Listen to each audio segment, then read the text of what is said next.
আমাদের দেশের মিনিমাম 2 কোটি মানুষ বিদেশে কাজ করে, 2 কোটি মানুষ প্রবাসী আছে। যদি মানব সম্পদ না হয়ে থাকে তাহলে এই 2 কোটি মানুষ যদি 3 মাসের জন্য বাংলাদেশে টাকা পাঠানো বন্ধ করে, আল্লাহর কসম করে বলি বাংলাদেশে ভিক্ষের থালি পাইতেও ভিক্ষা খুঁজে পাবে না। কি কথা খারাপ বলছি ভাই? মাত্র 3 মাস, 3 মাস যদি রেমিটেন্স যোদ্ধারা বিদেশিরা প্রবাসীরা আমাদের দেশে টাকা বন্ধ করে দেয়, তা আপনি 3 মাসের ভিতরে দেখবেন যে দ্রব্যমূল্যের দাম আকাশচুম্বী হয়ে গেছে, আপনি খুঁজে পাবেন না। তাহলে এই প্রত্যেকটা মানুষ সম্পদ। যেই বাচ্চা আজকে জন্ম নিয়েছে ওটা সম্পদ, যেই ছেলেটা আজকে যুবক বেকার ও আমার দেশের সম্পদ, ওই বৃদ্ধ আমার দেশের সম্পদ। এই সম্পদটাকে, মানব সম্পদটাকে আমরা আজও পর্যন্ত কাজে লাগাইতে পারিনি। অথচ চীন কাজে লাগিয়েছে, পার্শ্ববর্তী দেশ ভারত প্রায় 150 কোটি মানুষ তাদের দেশে তারা সেই সম্পদ কাজে লাগাইছে। তারা আজকে পৃথিবীর এক সুপ্রিম পাওয়ার, পারমাণবিক শক্তিধর চীন তার 150 কোটি মানুষকে কাজে লাগিয়ে আজকে পৃথিবীর সেরা দেশের একটা। পৃথিবীর কোন দেশের সিদ্ধান্ত নিতে হলে চীনকে ডাকতে হয়, অথচ তার দেশের 150 কোটি মানুষকে সে কাজে লাগিয়েছে। আমার দেশের 18 কোটি মানুষকে আমরা কাজে লাগাইতে পারি। আপনি আপনার সন্তানকে কাজে লাগান, আপনার মেয়েটাকে কাজে লাগান, আপনার আওলাদদেরকে আপনারা সম্পদ হিসেবে গড়ে তুলেন। আল্লাহ তৌফিক দিক, জোরে দোয়া করে বলবেন হুজুর রাজনৈতিক ওয়াজ না, এটা রাজনীতির ওয়াজ, এটা আপনাদেরকে সতর্ক করার ওয়াজ। সতর্ক করতে হবে আমাদের সন্তানদেরকে, আগামী দিনের জন্য তৈরি করতে হবে। কথা ঠিক আছে কিনা? আল্লাহ তৌফিক দিক, জোরে বলে না আমিন। আর রিজালুল মুস্তাকবিল, আতিফলু রিজালুল মুস্তাকবিল, আজকের শিশু আগামীর ভবিষ্যৎ। তো আমরা আমাদের সন্তানদেরকে নিয়ে পরিকল্পনা করি। এই যে রাস্তা দিয়ে হেঁটে আসছি, কত ছেলেরা আমাদের সামনে দিয়ে হেঁটে গেছে, সালাম কয়জনে দিছে? 100 জনের ভিতরে 10 জনও দেয় নাই, বাকি 90 জন কি মুসলমান না? মুসলমান, সালাম ভুলে গেছে। কি বুঝলেন? ডোন্ট মাইন্ড, মনে কিছু নিয়ে না। আমাদের দেশে আগে মুরব্বীরা কোনো বিষয়ে সিদ্ধান্ত নিলে যুবকরা কথা বলে না, এখন মুরব্বীদেরকে যুবকরা মানে না। কথা ঠিক আছে কিনা? মানে না তো মানে না, রাস্তা দিয়ে গেলে সম্মানও করে না। আগে উস্তাদ দেখলে আমরা কোন রাস্তা দিয়ে পলাম এটা চিন্তা করতাম, এখনো সেই আগের দিনের উস্তাদ দেখলে গাড়ি থেকে নেমে পায়ে হাত দিয়ে সালাম দিয়ে কদম বসি করে দোয়া নেই। এখনকার ছেলেপেলেরা উস্তাদ দেখলে সামনে শটাং হয়ে দাঁড়ায়, স্যার সালামালাইকুম, ভালো আছেন স্যার, ভালো আছেন স্যার, সালামালাইকুম স্যার, স্যার সালামালাইকুম, ভালো আছেন স্যার। বুঝতে পারছেন আগামীর জেনজি কোন দিকে যাচ্ছে? আল্লাহ যাচ্ছে।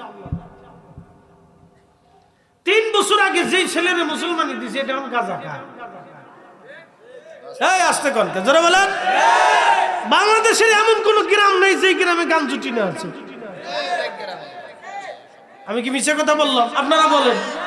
বাংলাদেশের এমন কোন গ্রাম নেই যে গ্রামে গাঁজা, নেশা, বাবা ইয়াবা ছড়িয়ে না গেছে। তাহলে আপনার ভবিষ্যতের সন্তানের ভবিষ্যৎ কি আছে? এইভাবে যদি নেশাখোর বাড়তে থাকে তাহলে আপনার মেয়ে রাস্তা নিরাপত্তা কিভাবে থাকবে? আপনি বলেন, বলেন আপনি, আপনাকে বুঝতে হবে। তখন এই শোনেন আমার দিকে তাকান। আমি মালয়েশিয়ার গেন্তিং হাইল্যান্ডে চাইনিজদের একটা গির্জা দেখতে গেলাম, প্যাগোডা, বৌদ্ধ মন্দির। কত যুবক যুবতী চাইনিজদের বৌদ্ধ মন্দিরে আসতেছে, মন্দিরের সামনে যাওয়ার পরে তারা প্রণাম করতেছে। আরে যুবতী, যুবক তার ভগবানের সামনে দাঁড়ায় প্রণাম করতেছে।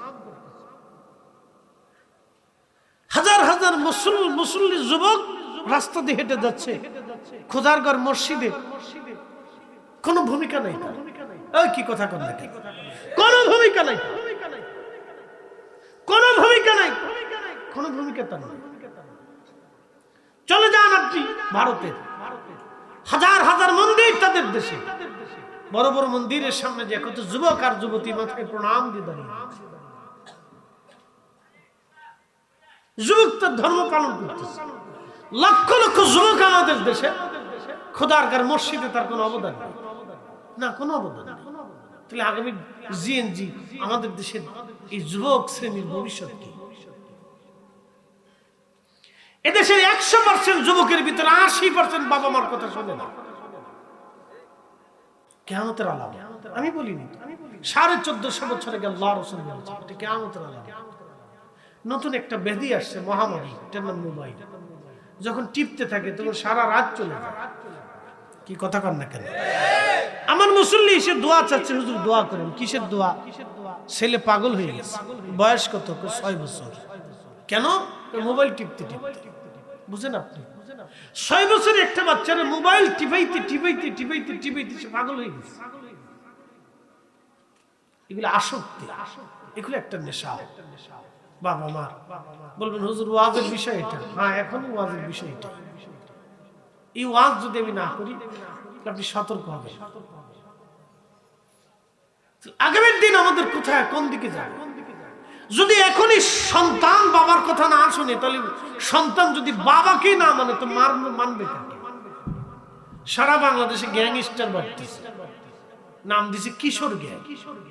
বলেন তো ছোট্ট গেলে একটা ছেলে গ্যাং কেন হবে? কিসের জন্য গ্যাং? ও গ্যাংয়ের কি? কিন্তু কিশোর গ্যাং হয়ে যাচ্ছে। মাঝে মধ্যে দেখেন এখানে ওরে মারে, ওরে ছিনতাই করে, ওখানে কুবায়, ওখানে খুন করতে যায়। কি এক অদ্ভুত জাতীয়, কি অসুস্থতার ভিতরে পড়লাম যে আমার বাচ্চার নিরাপত্তা কোথায়?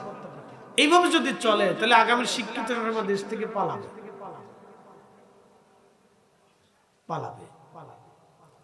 প্রিয় উপস্থিতি, বলবেন হুজুর এগুলি কেন হচ্ছে? এগুলি কিয়ামতের আলামত। ভাবতেছেন পৃথিবী আরো বেশি দিন টিকে থাকবে? না ভাব, কখনই না। এটার ভারসাম্য নষ্ট হয়ে যাচ্ছে। প্রতিদিন বাংলাদেশে 11টা খুন হয়, প্রতিদিন গড়ে 11টা খুন হয়। বুঝেন এবার আপনি? প্রতিদিন গড়ে 11টা খুন হয়, 17টা নারী ধর্ষণের শিকার। কি আশ্চর্য দেশ! কেন?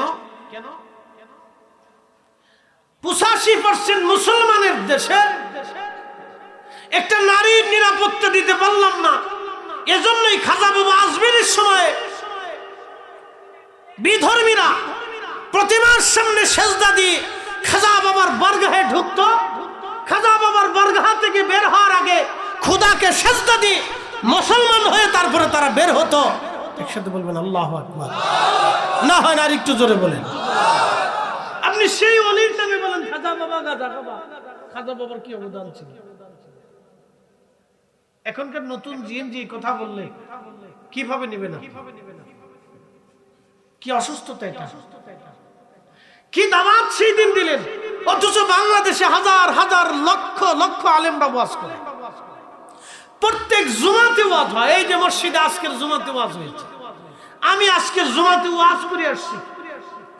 আমার মতো হাজার হাজার খতিব, লক্ষ লক্ষ খতিবরা আজকের জুমায় ওয়াজ করছে।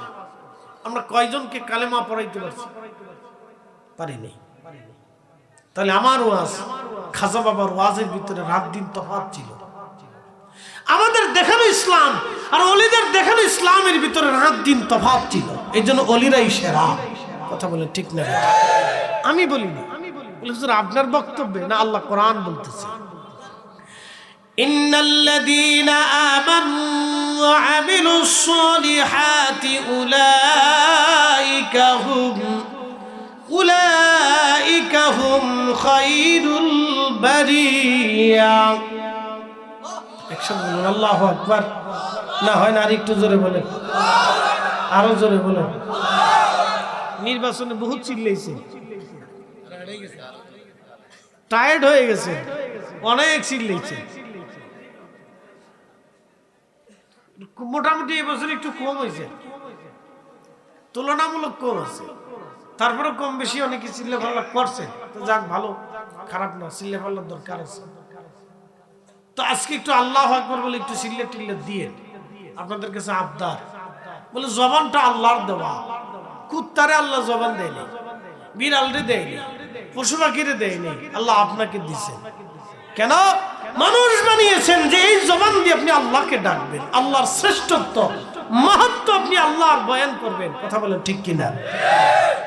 আচ্ছা বলেন, হিন্দু কি হরে রাম শ্রীকৃষ্ণ হরে রাম বলে স্লোগান দেয় না? জয় শ্রীরাম বলে স্লোগান দেয় না? আচ্ছা দেয়, এটা তার ধর্মের বিষয়। সে স্লোগান দিক না মাইক বাজায় বলুক, সেটা তার ইচ্ছা। কথা ঠিক আছে কিনা? তার অধিকার আছে। আমরাও আল্লাহু আকবার বলে স্লোগান দেই না? নারায়ে রিসালাত ইয়া রাসূলুল্লাহ বলে আমরা স্লোগান দেই না? দেই। জবান কে দিছে? তো জবান আল্লাহ দিলেন। সূর্য আল্লাহ উঠাইলেন না সূর্য অন্য কোন প্রভু টুকু উঠাইছে? সনাতনীদের বিশ্বাস তাদের ৩৩ কোটি দেবতা আছে। তাদের এক বিশ্বাসে তাদের বিদ্যার দেবতা হচ্ছে সরস্বতী, আর এক বিশ্বাসে তাদের এই যৌবন শক্তি মত্তার দেবতা হচ্ছে শিব। তাদের আর এক মতে এই দুর্গা এক দেবতা, কালী এক দেবতা, গণেশ এক দেবতা, কার্তিক এক দেবতা। বাড়ি ঘরের ব্যবসা প্রতিষ্ঠানে বরকত সরকত এগুলির জন্য তারা লক্ষ্মীর পূজা করে, লোকনাথের পূজা করে, গরুর পূজা করে। এইভাবে তারা সূর্যের পূজা করে, সাগরের পূজা করে। বিরাট বড় পাহাড় দেখলে ভাবে এটাই খোদা, সেখানে দেশের দায় পড়ে। মালয়েশিয়ার সেই বাতু গুহা, বাপরে বাপ, কত মন্দির বাতু গুহাতে, 40 কোটি বছর বয়স এই গুহা। ওইখানে তারা বিরাট বড় মন্দির বানাইয়া পূজা করতেছে, বলে এখানেই খোদা আছে। তারা ভাবে গুহার ভিতরে খোদা পাওয়া যায়। আবার কোন সাধু আছে 40 বছর বিনা গোসলে খোদা তালাশ করতেছে। কোন সাধু আছে যাদেরকে নাগা সাধু বলে, ও সারা জীবনই ল্যাংটা, কাপড় পরে না।